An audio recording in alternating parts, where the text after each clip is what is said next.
ಸುಪ್ರಿಯ. ಸಿರುಗುಪ್ಪ ತಾಲೂಕಿನ ಇಬ್ರಾಹಿಂಪುರ ಗ್ರಾಮದಲ್ಲಿ 133ನೇ ಜಯಂತ್ಯೋತ್ಸವವನ್ನು ಆಚರಣೆ ಮಾಡಲಾಯಿತು. ತಾಲೂಕು ದಂಡಾಧಿಕಾರಿಗಳು ಶಂಶಾಲಂ ಪುಷ್ಪಾರ್ಚನೆ ಮಾಡುವ ಮೂಲಕ ಮಾತನಾಡಿದರು. ಅಂದಿನ ದಿನಗಳಲ್ಲಿ ಅಂಬೇಡ್ಕರ್ ಅವರ ಶ್ರಮಕ್ಕೆ ನಮ್ಮೆಲ್ಲರ ಶ್ರದ್ಧಾಭಕ್ತಿಯ ನಮನಗಳನ್ನು ಸಲ್ಲಿಸಲಾಗುತ್ತಿದೆ ಎಂದರು.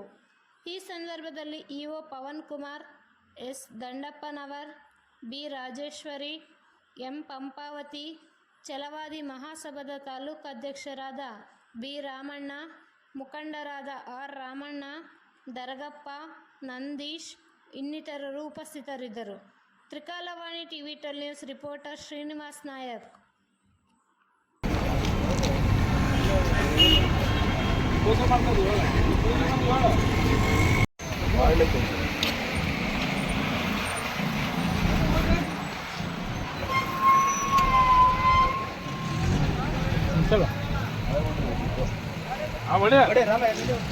ರಾಮ